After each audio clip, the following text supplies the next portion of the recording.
Good morning. Today we are going to study the last step of non-probability sampling, that is snowball sampling. And we also see some sampling error which occurs when we are doing some market research. So what is snowball sampling? So it is very, a different method. Okay, let's see the definition first. So it is a chain referral sampling. That is also we call for the snowball sampling. It is defined as non-probability sampling technique in which the samples have traits that are rare to find. So this is a sampling technique in which existing subjects provide referrals to recruit samples required for a research study. So what happens? For example, you want to study a topic, okay, research topic, but the problem is only few, okay, only few samples who you can access. So what you do is you go to them and you will tell them that I want to do this research. So please do this and please refer whom you know who are same like you. For example, if I say there are homeless people or there are jobless people, okay, let's take a jobless people. So I know few, so I can't access all who are jobless. That is a very difficult part. So what I do, I will find some few very jobless people and I will tell them, please fill this form or fill this survey. So, and refer to the people who you know who are also jobless. So they will do the reference. So that will become like a chain system. That is what snowball sampling is. So if example take once again, if you are studying the level of customer satisfaction among the members of an elite country club, okay, you'll find it extremely difficult to collect primary data sources unless a member of the club agrees to have a direct conversation with you. Because that is very elite club, they don't want to give you your time. So that will be a difficult time and provides the contact details of the other members of the club. So you will get it. That will become a reference for you. So they will refer. So this sampling method involves a primary data source nominating other potential data source that will be able to participate in the research study. So they will also come, they will refer them. In this method, it is purely based on referrals, and that is how researcher is able to generate a sample. Therefore, this method is also called chain referral sampling method because one person is referring to so many, again they will refer, again they will refer. The referrals goes on increasing. The snowball sampling is a popular business study method. So the snowball sampling method is extensively used where a population is unknown and rare, and it is tough to choose subjects to assemble them as a samples for research. Okay, so it's very easy. For example, if I say, okay, one person wants to conduct a survey on the basis of placement officers, okay, but they cannot access some placement officer. There will be a club or there will be a group members who are having this process, I know, so I will refer them. Okay, so in this method, so extensively used where population is unknown, you don't know the population and very rare to find them, so that's why you can take few and they will refer the other members.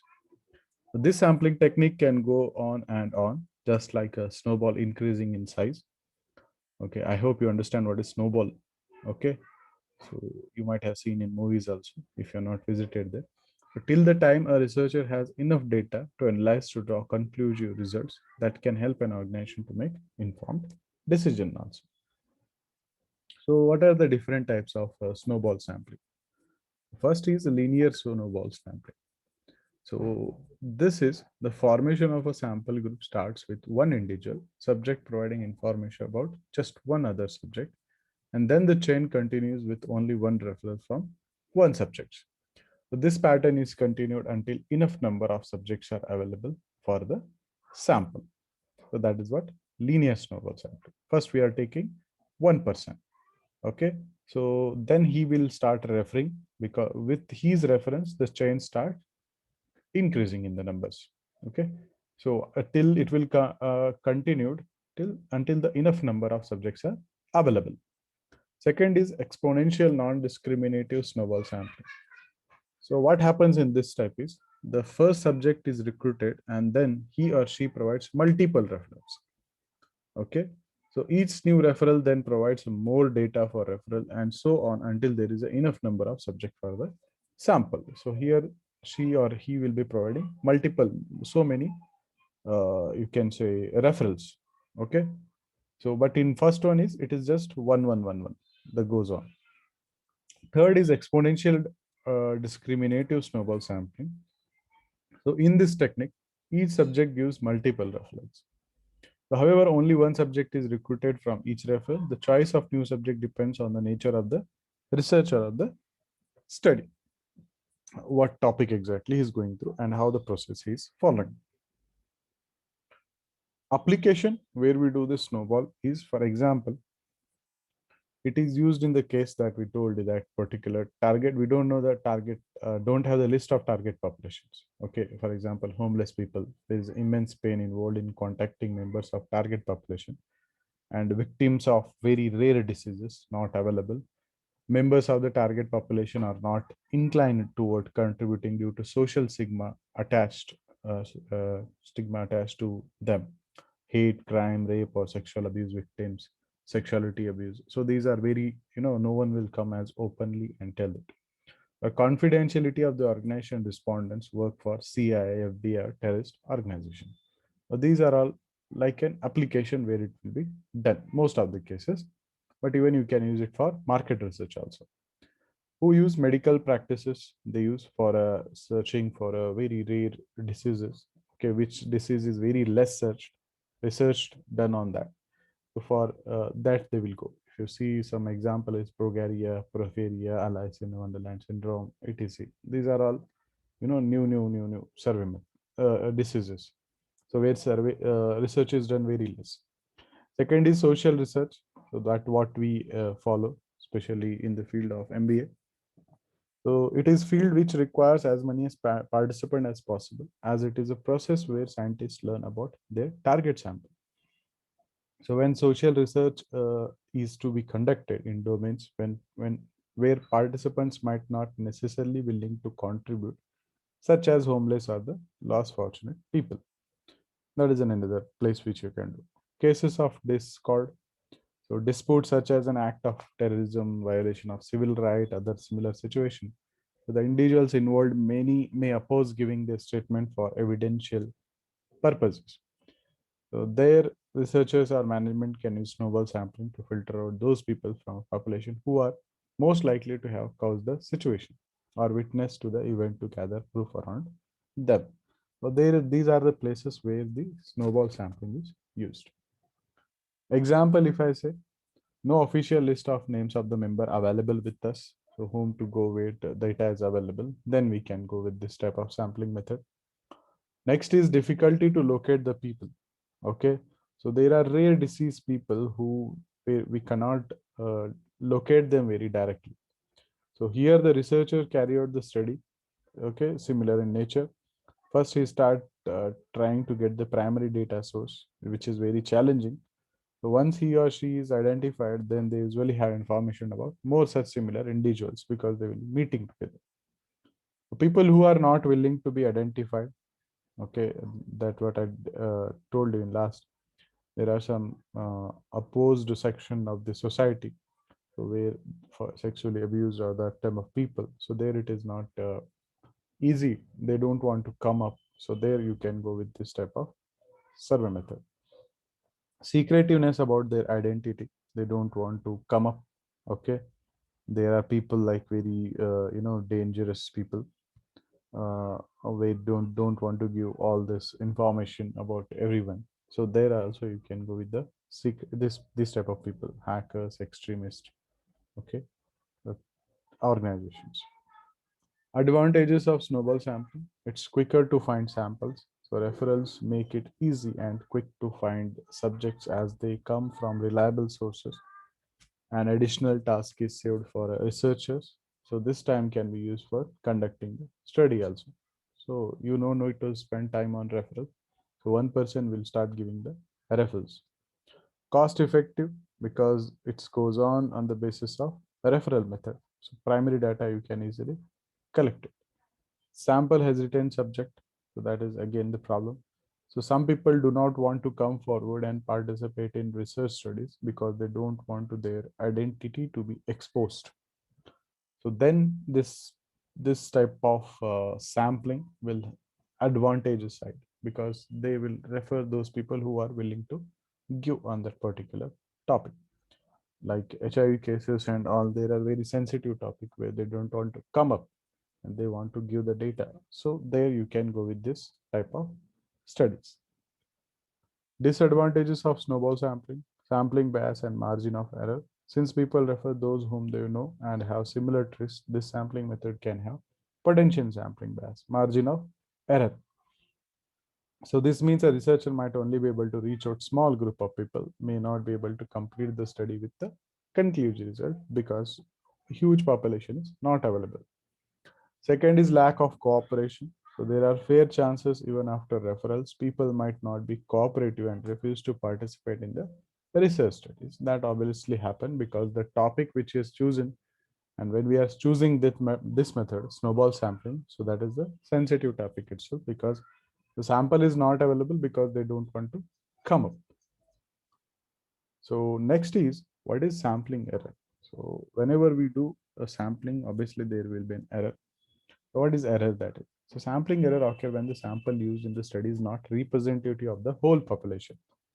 Okay, they have different character and traits. Then this error might happen. So sampling error often occur, and thus researcher always calculate a margin of error during a final result as a statistical practice. So you also studied this, how we set the margin of error: 5%, 10%, 1%, depend on the type of topic. The margin of error is the amount of error allowed for a miscalculation to represent the difference between the sample and the actual population. So obviously there will be error if you have very few samples and they only those are the samples. Obviously there will be error will be very less because only these few we are have to study. And population huge, and then we are taking the random sampling and all. So obviously there will be an error. Then we can keep 5% of margin of error. Now, what are the most common sampling errors in market research whenever we conduct? So first is population specification error. So this error occur when researchers don't know precisely who to survey. Okay. If you take example, imagine a research study about kids apparel. So who is the right person to survey? It can be both parents, correct? Only the mother or the child.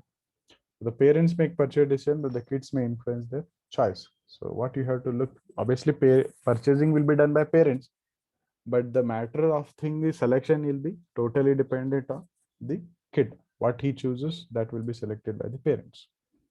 The sample frame error. So sampling frame error arises when researchers target subpopulation wrongly while selecting the sample. So if you look at the example, picking a sampling frame for the telephone, a white pages book may have an erroneous inclusion because people shift their cities, one place to another place. Nowadays, that is not working. As an example, yellow pages was there in Bijapur or in India. Yellow pages they used to. So if they are shifting from one place to another place, so obviously the group will not available. So erroneous exclusions occur when people prefer to unlist their numbers. The wealthy households may have more than one connection, thus leading to multiple inclusion also. So that is the case when sample frame error happens. Selection error. So in this, when respondents self-select themselves to participate in the study. Okay. So only the interested ones respond. You can control selection errors by going to extra step to request responses from the entire sample. Let everyone enter in it.